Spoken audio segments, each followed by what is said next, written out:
Good morning, everyone, and welcome back to Panther Zone. I'm Leon Brown. I'm Zach Collins. And I'm David Smith. Well, kind of a disappointing weekend. We're just going to get right into it. Man. PV women's soccer team lost to Arkansas Pine Bluff.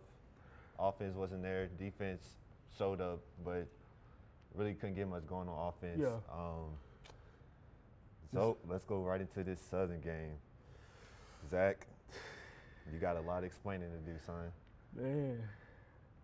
Basically, we got into the red zone 4 times, didn't come away with anything. Offense had 5 interceptions. We kept putting our defense in terrible positions, and which would put them on the field on short fields. Like we put them into the 30-yard line and closer to the end zone. They had a fake field goal that scored a touchdown. That really set the tone. We got in trouble for our uniforms. Right. That was kind of an interesting Yeah. thing. That kind of just brought The way our, y'all had to change in at halftime. we was all hyped when we came into the game, Yeah. and then they told us something about our uniforms are illegal. Because of the numbers. Yeah. I mean, I can see that, but I feel like They having should have said something when they was making the uniforms. We Yeah. already wore the uniforms before. We wore them against Sam Houston State. So for them to say it was illegal, it just tells you about the swag. Yeah. That's not the first time they tried to cheat us out of something. Talk about the turnovers. We had, what was it, 5 turnovers? 5 interceptions. And that's a lot. When you have that many turnovers in one game, it's hard to come back. Definitely. And it was heartbreaking turnovers. You have two possessions where we're in the red zone and it's an interception. Right. And things like that. It's hard to come back from, especially when your morale is already down. And you score, and then you get close thinking you're about to score, and it doesn't happen for you. That's tough. And just as for the team, our coaches, they can't play for us, but they told us in our team meetings yesterday that they're going to take this loss. So he said if you have any questions to talk to Coach Dooley. But honestly, they can dial up whatever play they want to. It's up to us to execute it. Right. And that's really where it lies. Our issue was execution on Saturday. We didn't come out to play. But we have to bounce back in 2 weeks, so we got a week off. So we're going to be preparing all week to play Alcorn next week, which is homecoming. Right. So as of right now, the top 3 teams are tied. Grambling, Southern, Prairie View. We still have a chance to go to Atlanta. Definitely. Speaking of other HBCU schools, Leon, I've seen you had some scores down. What happened with that? Yeah, we're going to go over to the MEAC. One of the games I think everybody was paying attention to outside of the Prairie View and Southern game was the Florida A&M and NC A&T. Florida A&M, they came away with a 22-21 victory, which was very big for A&M, especially over there, which they might end up being a team that come out from the MEAC. So I know they had the Celebration Bowl at the end after the SWAC championship game. So how do you feel about eventually? Every week, you just got to get through this week. And that's like Davis just said, we talk about Atlanta a lot. Yeah. We talk about Birmingham.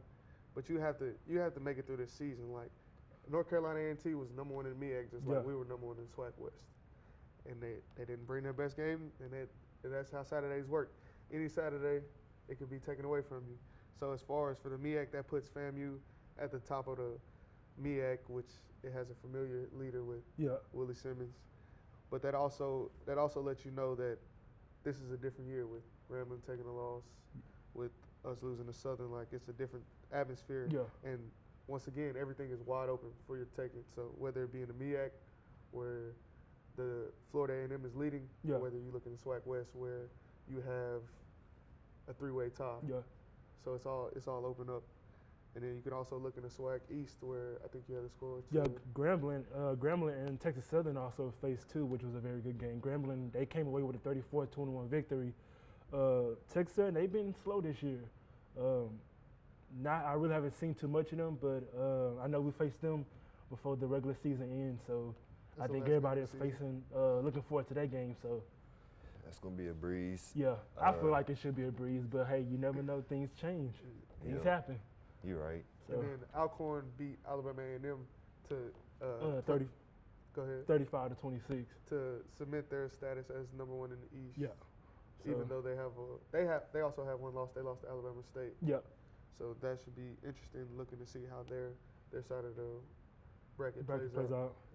out. Yeah. To me, I feel like this season has been very competitive compared to previous seasons. I feel like all teams are kind of equal in their own way. And that's across the landscape of college football, Yeah. where teams are becoming the more they're being able to recruit, they recruit all different Yeah. type of areas. They're not just sticking to their state, and that helps with the level of play. Yeah, definitely that. Definitely. So, not to look too far ahead, but next week we have Alcorn State, right? Yes, sir. What should we Another expect? very Yeah, that's always been a tough competitive of ours. every season. Alcorn is, like I said, they've been to the SWAC championship 5 of the last Yeah. 6 years. So they're a dominant team within their side of the conference.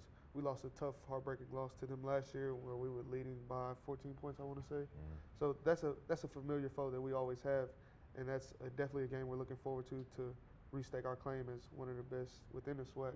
And also, we're looking at every game now as like a playoff game, because once you have 2 losses within this conference, Yeah. you're done. And like I said, we don't want to look too far, whether it be to Birmingham or to Atlanta, but we have to take on what's ahead of us first, and our first thing is Alcorn, which is our homecoming game. We gotta show up for that. So, coming up after our commercial break, we have some interesting news in the pro sports. Astros came out an interesting weekend. The Cowboys are back. So we'll be right back with that. At Prairie View A&M University, we've been igniting passion in students for more than 140 years. It's about inspiration. It's about global influence. It's about self-expression and individuality.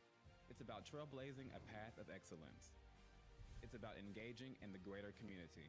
Above all, it's about helping you realize your dreams. Ignite your passion. Experience Prairie View A&M University.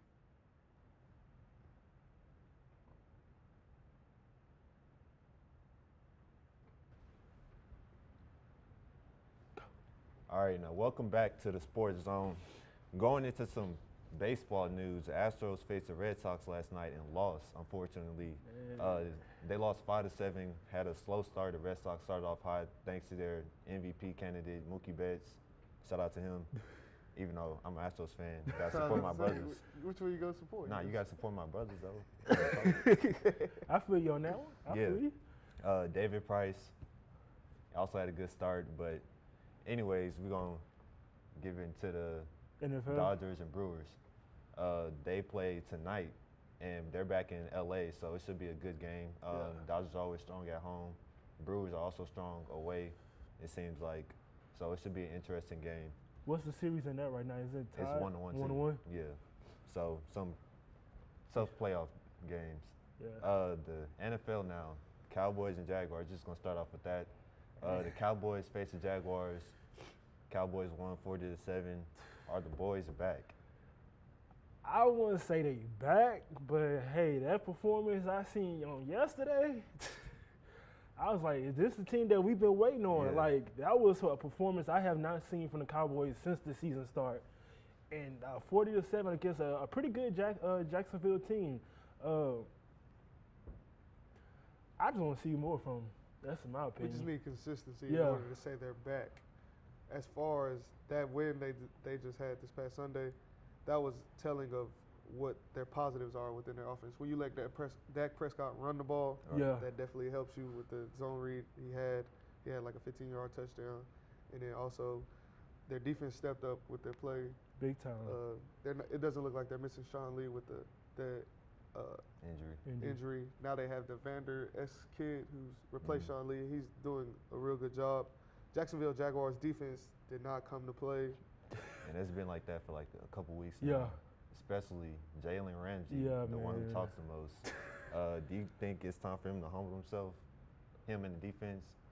I wouldn't- mean, Go ahead. nah. I mean, after a 40-7 loss like that, I mean, I be I be trying to humble myself too. Like, I mean, you can't allow stuff like that to happen. Right. Yeah, that's just That's the Yeah. analyst answer. Yeah. yeah. As far as a player answer, he's never going to humble himself. Right. Like you can see his post game interview.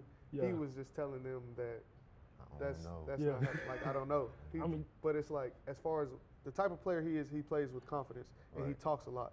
So for him to talk, he has to talk himself in the game some days. He has to be able to back it up too. Yeah.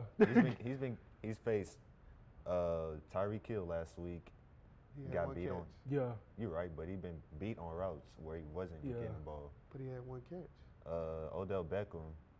Odell had a good game. Odell He is did, a top but he 5 didn't- receiver. So Yeah. is Jalen Ramsey's a top 3 corner. I understand. That's how, I mean, Every dog gonna have his day. You're not gonna play perfect. That's the thing about football. They're gonna dial up a route that's gonna set you up for failure, but it's all about how you bounce back. He didn't get all 40 points scored on him. Right, you're right. It's a defense, defense as is- a whole. yeah. Now the Right. defense together has not been playing good. yeah, this whole What's season. his name? The safety that used to play for Dallas. He came back to Dallas, and you seen on one of the touchdowns they threw the code where he's looking at his corners like, "What are you doing?" Their communication is not there. Right. Similar to that's an issue we had this past weekend. Yeah. As far as just not being on the same page, and like I tell you, it's all 11 men have to work together, and when it's 10 doing one thing and one person doing their own thing, Right. it doesn't work out, and that's going to be an issue Yeah. Well, he also has to face DeAndre Hopkins Yeah. this twice a year. next week. So It's gonna we'll be. see. We'll see where his mouth gets him. Interesting news in NFL. Amari Cooper is on the trading block for the Raiders. Oh yeah. Straight I out of seen that. Alabama. Dude's been a Bust. Yeah. really I would say a bust. a bust. He had one solid season, which was his rookie year. Yeah. Yeah. After his rookie year, his career has been Downhill. injury riddled, Yeah. which is the main problem. Him and Derek Carr aren't having the The connection, chemistry, yeah. the connection they typically would have as far as the number one receiver and the outside target. They really let their number one receiver go in Michael Crabtree, which hurts them. Yeah. And he probably won't get traded for anything higher than a 4th round pick at most, Mhm. just because of the lack of production is not there. He hasn't been producing the type of being Yeah. considered a number one receiver. Yeah. Well, let's talk about the Texans. Man, They're quietly on a 3-game Three-game winning winning streak. streak. that's Yeah. surprisingly. I mean, Nah, it ain't surprising. it's not surprising to me. It was okay game. To me, I think it was trash. Even though they still won. That Right. offensive line, man, they got to get it together. My boy Watson, they letting him. Yeah, He getting played hit. with a bruised lung yesterday. Yeah. Like y'all can't allow stuff like that. Like this is the third, fourth game when y'all just allowing defenders just to come through and just sack. Like I think they had like 3 or 4 sacks on yesterday. You can't allow stuff like that. Even though y'all came away with the victory. I feel like they have some areas where they need to work on, and the offensive line is definitely one of those areas. Overall, I feel like they did okay, but the game overall, like as a team, I feel like it was trash. But that's just my opinion. I wouldn't say overall as a team, their defense is quietly coming together with the player Tyler Starting to be Matthew the number one in the back Yeah. end. defense again. Number one defense, Yeah, just the stats. Definitely so not. they're starting mean, to go back. definitely up that not way. number Yeah, one I- defense, but they're They're playing getting that way. They're top going that 10. way. We'll give them top 10. Yeah. because they have talent on their defense with Yeah. Watt, Matthew, Jadeveon Clowney. JJ. You have a lot of it's potential there, and even with the staples that they had at corner, Yeah. that's been there for 5+ seasons. So they're starting to mesh. Yeah. It's getting to that point. October is really Yeah. when it starts to get cold. Granted, they play in the dome, but when it's cold games, your defense are gonna win you Yeah. games. And they Yeah. didn't play a formidable opponent in the Buffalo Bills. Yeah. But you have to take into account that they're all NFL teams, and they're quietly putting together these wins, which will get their confidence in the right Yeah. direction. All right, let's go into the college football. Another upset, couple upsets actually. Iowa State beat West Virginia at home, which is surprising because Iowa State, they normally don't have good years, but every Nah. time they play a good team, They- they step up. Yeah, Yes. and I can say about Iowa State, they gonna give you a run. They gonna Yeah. give you a run. That's exactly what they did this past weekend. I was surprised to see them to come away with a victory over West Virginia, but I mean, like you say, it's football. Anything Yeah. can happen. They, So they have a victory like that once a year, like you said. Yeah. They beat OU one year. Iowa. Whoever they play that's in Yeah. the top 25 range, they're definitely going to give them a run for the money. And if you come in, you go. It's a difference when you go to play at Iowa State. Yeah. It's an atmosphere that give them energy, and you can see the fact that they're Yeah. happy to play at home. yeah, Also, Georgia beat LSU. man, I think All right, that was is the LSU legit again? LSU was legit before Yeah. they For lost. the I past just- couple years, they I- were- Okay, I thought we was talking about this season. nah, No. Because they just lost to Florida last Yeah. year. Yeah. No, go. And they have an offense now. Yeah. That's the main thing. They haven't had an offense in years. Yeah. So for that they're finally putting that together. They usually just have a running game, and now they're having good quarterback play. Their defense is always going to produce Always, NFL yeah, talent. always good. So that's going to help them. But that was a shocking loss. Remember when I Yeah. couldn't figure out what the fourth team was in the Yeah, top four? that was It was Georgia. Georgia. Yeah. And they just took themselves right out of the I conversation definitely. I with that think loss. But that goes back to me telling you about the SEC in general Yeah. is the fact that they're going to beat each other up. And within that conference, you have to play everybody except Alabama always seems to be lucky and play Vanderbilt, Yeah. Missouri, those The type of easy- teams. yeah. They don't never have to play the Floridas, LSU's within their season. Speaking So- of Alabama, they played Missouri. They started Blowout. off kind of slow. blowout though. It was a 39-10 win. I Yeah. feel like they kind of started off sluggish at first, but I feel like once they got everything clicking together, they was able to come away with the win. Yeah. So I was surprised in that. Texas too. Texas played Baylor. They barely squeaked away with that with a win over them, which is very surprising. I know Baylor, they've been kind of off track the past few years, but they kind of They're gave coming Texas. together. Yeah. They have a coach this is his second season. They didn't win a game last year. For them, they have a couple wins this year. Yeah, So they're looking up as a program.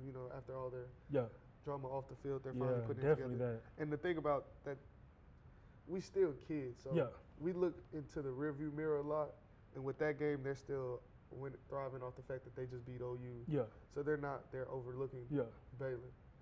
So that kind of is what goes into the thought process Yeah. of like, oh, they're coming in, they're gonna lay down for you. And you Yeah. gotta understand that no team is gonna lay down for you. Like everybody wants to win on Saturday. Nobody wants to course. go home. So Hey, we That's trying why to get to that big stage. definitely, everybody wants to turn their program around. Also, NBA is back tomorrow. It is. 76ers and Celtics and the Thunder and Warriors. Don't sleep on the 76ers. Markelle Fultz looks like he's on the right track. He got his shot back. Also, he got Joel Embiid, Ben Simmons, who won the Rookie of the Year last year, but Wasn't a rookie. yeah, he's not. Yeah. In my opinion, he's not a rookie. Once you've been in the NBA for more than a year, even if you haven't played, you still know the system. Yeah. You still got adjusted and all that. But I expect the Celtics come out with a win. Their championship team can't really be stopped. So that's a preview of the Eastern Conference Finals. You think? The 76ers? Who do you think's gonna beat them? Yeah, it could be. Are we gonna think you're not gonna take Toronto? Nah, heck no. Washington, they got- Washington always comes into the season. Oh Yeah, yeah, I was about to say- man, John Wall, man, watch out for this dude. But Washington always comes into the season Yeah. where they're the sleeper pick of the East, Yeah. and they end up staying a sleeper. They don't produce the way you want them to. Last year they didn't produce. Bradley Beal and John Wall kind of had like a bad chemistry, and Yeah. that just messed up the whole team. When John Wall wasn't playing, he was hurt. Bradley Beal took over, and the whole team just kind of flowed. Yeah, But then once they got back, they kind of got things together. yeah, So really watch out for them. Then you got Kelly Oubre, he's really one of the best defensive players in the league. Okay, because I view him as just an Instagram personality. Kelly So, Oubre? yeah, it's like Yeah, he doesn't provide anything. But that's Nah. because I watch the game selfishly offensively. Right. And he doesn't really produce on offense. yeah, he's done better. Like he's getting, growing. yeah, Yeah, he's he's slowly definitely growing. He's definitely one of their stronger defensive players, yeah. along with John Wall. So just be on the lookout for the Wizards. And the Thunder and Warriors, I think that it's gonna be a good game Yeah. to start off. Yeah, But definitely that. the Warriors, I'm definitely picking them to To come away with the win. blow out because they're playing the Oracle. You can't really beat them in Oracle. True. Hey, Is Russ playing, or is Yeah. he still I recovering think from he- his knee? yeah, He's playing. playing. Okay. Opening night. Come on, son. Opening night, you got Russell Westbrook Yeah. and Paul George. They ain't really got nobody else. True. So we'll mean, see how that game comes yeah. out. Yep. But that's gonna be all. We'll talk about this Wednesday and see what happens from there. I'm David Smith. I'm Zach Collins. I'm Leon Brown. We see y'all Wednesday.